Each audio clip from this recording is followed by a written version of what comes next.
Hello everyone, my name is Narendra विश्वास। आज के इस वीडियो में हम सॉल्व करेंगे linear differential equation of first order and first degree. सबसे पहले पढ़ेंगे डेफिनेशन, उसके बाद एक वर्किंग रूल देखेंगे कि क्या है जो हर क्वेश्चन में हम यूज कर सके। उसके बाद दो क्वेश्चन लाए हैं कि इस टाइप के डिफरेंशियल इक्वेशन को कैसे सॉल्व करते हैं, क्योंकि हम एग्जाम्पल लेंगे तभी हम समझ सकते हैं। ठीक है, ये तो एक तरीका हुआ। ध्यान रखिए, एक लीनियर डिफरेंशियल इक्वेशन ये तो dy अपॉन dx है, पर एक dx अपॉन dy भी होता है, वो भी बताएंगे एक ही वीडियो में। ठीक है, तो चलिए वीडियो को स्टार्ट करते हैं। सबसे पहला आता है definition. A first order and first degree differential equation is called linear if it can be written in the form dy upon dx plus py is equal to q। इसको मान लेते हैं इक्वेशन नंबर 1। ध्यान रखिए, कोई भी differential equation है, अगर आप dy upon dx plus py is equal to q इस फॉर्मूले में चेंज कर सकते हैं। अगर आप चेंज कर पाए हैं तो इस टाइप के डिफरेंशियल इक्वेशन कहते हैं linear differential equation of first order and first degree. और p और q दो अननोन है, या तो ये कांस्टेंट होंगे या फंक्शन ऑफ x होंगे। सिर्फ ध्यान रखिएगा y के फंक्शन इसमें नहीं होगा। ठीक, तो चलिए जनरल रूल देखते हैं कि इस टाइप के क्वेश्चन को सॉल्व करने का जनरल रूल क्या है। तो सबसे पहले हम वैल्यू कैलकुलेट करते हैं और उसे कह देते हैं सीधे naming integrating factor. Integrating factor, और ये होता है e raise to power integrating p dx। p आपका नोन है, p तो गिवन ही रहेगा, हम यहाँ से कंपेयर करके p फाइंड कर सकते हैं। ठीक है, तो इस वैल्यू को कहते हैं इंटीग्रेटिंग फैक्टर, और इसको i डॉट f से नोटेट करेंगे हमेशा। उसके बाद इस वैल्यू कैलकुलेट करने के बाद सीधे सीधे हम वैल्यू कैलकुलेट करेंगे y dot integrating factor is equal to integration integrating factor into q dx। बस ये है इसका सॉल्यूशन। कोई भी डिफरेंशियल इक्वेशन है, हम सबसे पहले इसको लीनियर में कन्वर्ट करेंगे, फिर लीनियर में कन्वर्ट करने के बाद कंपेयर करके हम वैल्यू p कैलकुलेट करेंगे। उसके बाद e raise to power integration p dx calculate करेंगे, इसकी वैल्यू यहाँ रख देंगे, हमारा आंसर आ गया। ठीक है, तो कोई दिक्कत नहीं है। तो चलिए क्वेश्चन स्टार्ट करते हैं। दो क्वेश्चन मैं कराऊंगा और ये इंपॉर्टेंट क्वेश्चन है, दोनों कई बार पेपर में आए हुए क्वेश्चन है, तो ध्यान से समझिएगा क्वेश्चन को। तो पहला क्वेश्चन है dy upon dx plus y cot x is equal to twice of cos x। तो अगर मैं ऊपर वाले इक्वेशन से कंपेयर करूं, जो इसका स्टैंडर्ड फॉर्म होता है वो होता है dy upon dx plus py is equal to q। अगर मैं इससे कंपेयर करूं, ध्यान रखिए जो y का कोफिशिएंट है उसे p कहा गया है। यहाँ y का साथ जो मल्टीप्लीकेशन या कोफिशिएंट कहो वो उसे क्या कहेंगे हम, cot x। तो आपका जो p है वो गिवन है cot x। ठीक, और राइट हैंड साइड वाला इज इक्वल टू के राइट हैंड साइड वाले को q कहा गया है, तो q is equal to twice of cos x। ठीक, p और q समझ में आ गया होगा। उसके बाद आपने एक इंटीग्रेटिंग फैक्टर निकाला था। इंटीग्रेटिंग फैक्टर जो कि था, जो हमारे पास इंटीग्रेटिंग फैक्टर था वो था e raise to power integration p dx, तो is equal to e raise to power integration p की वैल्यू दिया है cot x, तो cot x dx। ठीक है, तो इज इक्वल टू, और cot x का इंटीग्रेशन होता है, ध्यान रखिएगा cot x का इंटीग्रेशन होता है log sin x। और इस तरीके से कोई भी वैल्यू अगर हो तो एक्सपोनेंशियल से log यूं हम कहें कैंसिल हो गया, तो इन जनरल ये होता है sin x। जो log के साथ होता है उस टर्म को लिखते हैं अगर e की पावर log हो तो। ठीक है, तो आपका इंटीग्रेटिंग फैक्टर तो मिल चुका है। अब आता है फॉर्मूला। फॉर्मूला था आपका y into integrating factor is equal to integration integrating factor into q dx। ठीक है, और ये था आपका इंटीग्रेटिंग फैक्टर, आपने निकाला sin x, तो sin x इंटू q है twice of cos x dx, और लेफ्ट हैंड साइड में y इंटू sin x। ठीक, तो इज इक्वल टू, ये देखिए 2 sin x into cos x, ये फॉर्मूला होता है sin 2x का फॉर्मूला, sin 2x dx, और sin 2x का इंटीग्रेशन होगा माइनस cos 2x, क्योंकि sin का इंटीग्रेशन होता है माइनस cos, और x के साथ कुछ मल्टीप्लाई में है, तो ये जो मल्टीप्लाई में होता है वो हमेशा नीचे आता है प्लस इंटीग्रेशन कांस्टेंट c, तो y into sine X left hand side में, तो पहले वाले का इंटीग्रेशन आया y into sine X is equal to minus cos 2x upon 2 plus C. ठीक है, तो पहला क्वेश्चन आ गया होगा समझ में। ठीक, तो p और q कंपेयर करके फाइंड करो, फिर इंटीग्रेंट फैक्टर निकालो, फिर फॉर्मूले में रख दो, आंसर आ गया। सिमिलरली दूसरा क्वेश्चन को ध्यान से देखिए, ये स्टैंडर्ड फॉर्मूले में गिवन नहीं है, तो हम सबसे पहले इसको स्टैंडर्ड फॉर्मूले में तैयार करेंगे, उसके बाद फिर सॉल्व करेंगे। ठीक, तो ये देखिए स्टैंडर्ड फॉर्मेट में बनाने के लिए dy अपॉन dx हमेशा सिंगल चाहिए होता है, dy अपॉन dx का कुछ जो मल्टीप्लीकेशन में ना हो, तो जो भी मल्टीप्लीकेशन है पूरे इक्वेशन से उससे डिवाइड कर दो, तो अपॉन x से cos x अपॉन x से cos x अपॉन x से cos x, पूरे इक्वेशन को मैंने इससे डिवाइड कर दिया ताकि जो dy अपॉन dx है इसके साथ कुछ ना बचे, तो इससे कैंसिल हो गया, ये बचा हमारे पास dy upon dx plus y। अगर मैं x cos x को अलग अलग कर दूं तो ये मिलेगा x sin x upon x cos x plus cos x upon x cos x is equal to 1 upon x cos x। यहाँ तक कोई दिक्कत नहीं होगी शायद। ठीक, तो नेक्स्ट देखिए, x से x cancel, sine upon cos 10, तो ये बना dy upon dx plus y into 10x plus cos से कॉस कैंसिल हुआ 1 upon x is equal to 1 upon x cos x। अब आया समझ में, अगर लीनियर फॉर्म में स्टैंडर्ड फॉर्म लीनियर में नहीं गिवन हो तो अब आप इजीली कन्वर्ट कर सकते हैं, इस जैसे अभी कन्वर्ट किया है। देखिए ये स्टैंडर्ड फॉर्म में गिवन नहीं था, तो dy अपॉन dx के साथ जो भी कोफिशिएंट होगा इससे डिवाइड कर दो, और y हमेशा यहाँ लेके आओगे किसी तरीके से। अगर मान लो y राइट हैंड साइड में है तो राइट हैंड से इज इक्वल टू के लेफ्ट हैंड साइड में लेके आओगे, क्योंकि कभी कभार कुछ क्वेश्चन ऐसे होते हैं जिसमें y राइट हैंड साइड में गिवन हो। ठीक, तो अब मैं अगर इससे कंपेयर करूंगा तो y के साथ जो मल्टीप्लाई में होता है ये वाला टर्म, इसे कहते हैं p, तो p यहाँ हो गया 10x प्लस 1 अपॉन x और इज इक्वल टू के इधर होता है q है 1 upon x cos x।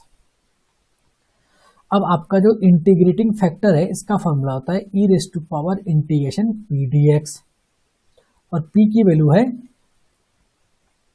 10x plus 1 upon x, रख दीजिए 10x प्लस 1 अपॉन x और साथ में एक dx भी, is equal to e raise to power 10x का इंटीग्रेशन होता है log sec x plus 1 upon x का होता है log x, और यहाँ log की प्रॉपर्टी से e raise to power log sec x into x, क्योंकि इसमें जो फॉर्मूला लगा है वो है log a plus log b का, एक्सपोनेंशियल से अगेन log कैंसिल हो गया, तो ये बना sec x इंटू x, तो ये आपका इंटीग्रेटिंग फैक्टर तो मिल गया।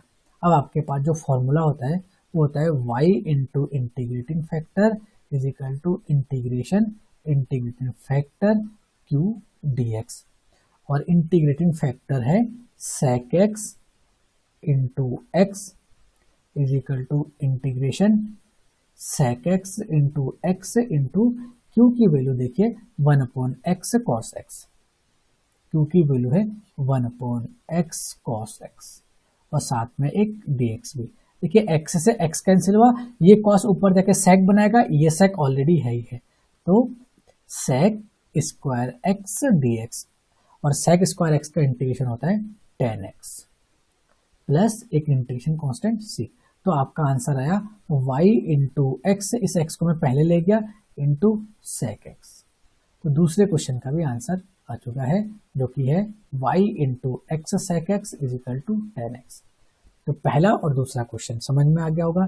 सबसे पहला काम आपका अगर स्टैंडर्ड फॉर्म में है, जैसे पहला क्वेश्चन स्टैंडर्ड फॉर्म में गिवन हो तो कोई दिक्कत ही नहीं है, पी और क्यू कैलकुलेट कर लो, और अगर स्टैंडर्ड फॉर्म में कन्वर्ट नहीं है तो dy अपॉन dx के साथ जो भी टर्म है उसको डिवाइड कर दो पूरे इक्वेशन में, और y अगर राइट हैंड साइड में है तो उसको y को लेफ्ट हैंड साइड में लेके आओ, तो आ गया होगा आपका लीनियर इक्वेशन समझ में। ये था होल लीनियर इक्वेशन। अब आता है कि कुछ डिफरेंशियल इक्वेशन जरूरी नहीं है कि dx इस फॉर्मेट में हमेशा मिले कि dy upon dx plus dy upon dx plus py is equal to q में, वेयर p और q या तो कांस्टेंट था या फंक्शन ऑफ x था। कुछ डिफरेंशियल इक्वेशन ऐसे भी मिलते हैं आपको, dx upon dy plus p1x is equal to q1, where p1 और q1 आर कांस्टेंट और function of y alone that is not of x। मतलब यहाँ p1 और q1 या तो कांस्टेंट है या फिर y का फंक्शन है, और यहाँ x यहाँ है और x यहाँ है। देखिए कुछ चेंजेस नहीं है, बस x के जगह y आ गया, y के जगह x आ गया। तो सेम प्रोसेस दोहराएंगे इसमें भी। ठीक है, दोनों को मैं कंपेयर कर देता हूँ लगे हाथों। अगर मैं दोनों को कंपेयर करूँ तो जो स्टैंडर्ड फॉर्मेट ये वाला था dy upon dx plus p y is equal to q, दोनों को मैं कंपेयर इसलिए कर रहा हूँ क्योंकि आपको कंपेयर भी पता लगना चाहिए, तभी चीज़ों का डिफरेंस पता चलता है हमें, अगर कंपेयर करना आता है हमें। तो इस फॉर्मेट में हमारे पास जो इंटीग्रेटिंग फैक्टर था वो होता था e raise to power integration p dx। ठीक, आपको अगर याद होगा तो। पर इसमें होता है जो इंटीग्रेटिंग फैक्टर है वो होता है e raise to power integration p1 dy।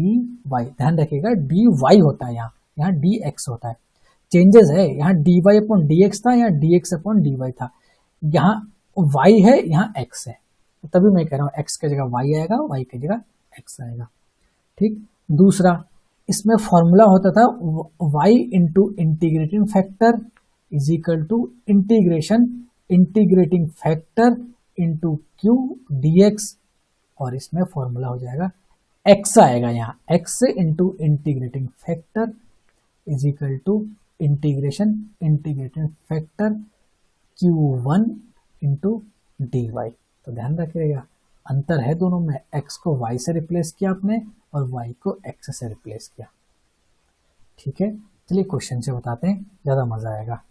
पहला क्वेश्चन है, ठीक है, तरीका वही होगा आपको, पहले dx अपन यहाँ देखिए, इससे ज़्यादा समझ में आ जाएगा आपको। ये लीनियर फॉर्म में नहीं है अभी, इसको हम सबसे पहले लीनियर फॉर्म में कन्वर्ट करेंगे, फर्दर फिर सॉल्व करेंगे। तो जो क्वेश्चन है वो है 1 plus Y square dx is equal to 10 inverse y minus x into d Y.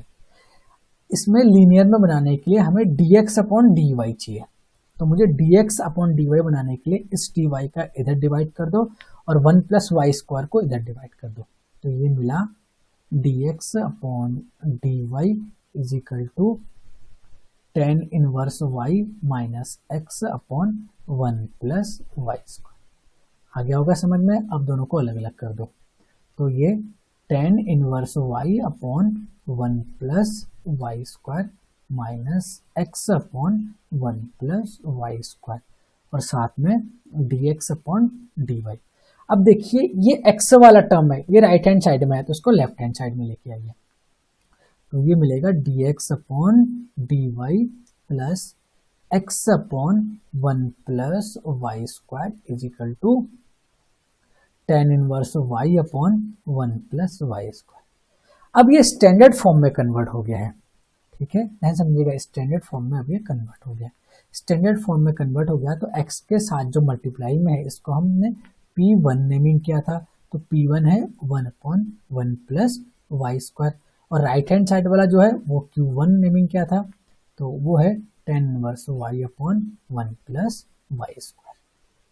ठीक, अब यहाँ से एक इंटीग्रेटिंग फैक्टर निकाला था हमने, जो होता है e raise to power integration p1 dy होता है यहाँ, तो is equal to e raise to power integration 1 upon 1 plus Y square और dy, और 1 अपॉन 1 प्लस वाई स्क्वायर का इंटीग्रेशन होता है 10 इनवर्स y, तो ये हो जाएगा is equal to e raise to power 10 inverse y। तो इंटीग्रेटिंग फैक्टर तो आपको निकल चुका है। अब फॉर्मूला होता है आपका x into integrating factor is equal to integration integrating factor into q1, और साथ में यहाँ होता है dy। ध्यान रखिएगा इस बार dy होता है, तो x इंटू आपने इंटीग्रेटिंग फैक्टर निकाला e raise to power 10 inverse y, तो e raise to power 10 inverse y is equal to integration e raise to power 10 inverse y। Into Q1 है ten inverse y upon 1 plus Y square, ये है ten inverse y upon 1 plus Y square और साथ में dy। अब आता है कि इसका इंटीग्रेशन कैसे करें। इसका इंटीग्रेशन के लिए मैं टेन इनवर्स y को मान लेता हूँ t, और इसको t के रिस्पेक्ट में डिफरेंशिएट कर दीजिए विथ रिस्पेक्ट टू t। इसको अगर मैं t के रिस्पेक्ट में डिफरेंशिएट करूँ तो 1 अपॉन 1 प्लस वाई स्क्वायर और साथ में y का dy अपॉन dt, और t के रिस्पेक्ट में t का इंटीग्रेशन आ जाएगा 1। इस dt को राइट हैंड साइड में भेज दो तो ये मिला 1 upon 1 plus Y square dy is equal to dt। ठीक है, तो ध्यान रखिए ये जो वैल्यू है इसकी जगह तो हम रखेंगे dt, क्योंकि 1 upon 1 plus Y square dy की जगह रखना है dt, और टेन इनवर्स y की जगह रखना है t। तो is equal to integration e raise to power t, एक यहाँ पर t लिखूंगा, इस t को मैं पहले लिख लेता हूँ ताकि बाई पार्ट लगाने में आसानी हो। अब मुझे यहाँ बाई पार्ट लगाना पड़ेगा। तो फर्स्ट फंक्शन को मैंने t माना, सेकंड फंक्शन का integration e raise to power t का integration dt minus integration first function का डिफरेंशिएशन, t का डिफरेंशिएशन होता है 1 इंटू सेकेंड फंक्शन का integration e raise to power t का इंटीग्रेशन होता है e raise to power t, साथ में एक dt। ठीक है, तो और अगर बाई पार्ट में किसी को दिक्कत है तो उसका वीडियो मैंने डिस्क्रिप्शन बॉक्स में शेयर किया है, आप जरूर देख लीजिएगा। तो t into e raise to power t का इंटीग्रेशन होता है e raise to power t minus e raise to power t का इंटीग्रेशन होता है e raise to power t plus integration constant c। ठीक है, तो लेफ्ट हैंड साइड में आपका चल रहा था x e raise to power ten inverse y, x e raise to power ten inverse y। अब t को आपने माना था टेन इनवर्स y, रख दीजिए और साथ में e की पावर t यहाँ से कॉमन भी लीजिए, तो e की पावर ये बन जाएगा टेन इनवर्स y और t की जगह रख भी दीजिए तो ten inverse y minus 1 plus c। मैंने कुछ नहीं किया, e की पावर t को पहले कॉमन ले लिया और लगे हाथ तो t की जगह वैल्यू भी रख दिया ताकि एक स्टेप आपका बच जाए, इसीलिए। तो टेन इनवर्स y, तो ये आ गया आपका फर्स्ट क्वेश्चन का आंसर। देखिए है दोनों इजी, बस सेकंड में आपने x को y के साथ रिप्लेस कर दिया, बाकी और कोई चेंजेस नहीं किया। तो ये आ गया होगा समझ में, और ये भी पता लग गया होगा कि स्टैंडर्ड फॉर्म में कैसे कन्वर्ट करते हैं। एक बार दोबारा से देख लीजिएगा। एक क्वेश्चन मैं आपके लिए छोड़ रहा हूँ, क्वेश्चन नंबर बी। ठीक है, ताकि आपकी भी थोड़ी प्रैक्टिस बन जाए। और इस देखिए चारों क्वेश्चन है बहुत इंपॉर्टेंट, और ढूंढ ढूंढ के लाया हूँ चारों क्वेश्चनों को, तो कर जरूर लीजिएगा। सेकंड वाला क्वेश्चन मैंने आपके लिए छोड़ दिया। और अगर वीडियो पसंद आए तो लाइक शेयर और सब्सक्राइब करना बिल्कुल मत भूलिएगा, और सेकंड क्वेश्चन का आंसर कमेंट बॉक्स में जरूर बताइएगा कि आपको आया कि नहीं आया। Thank you.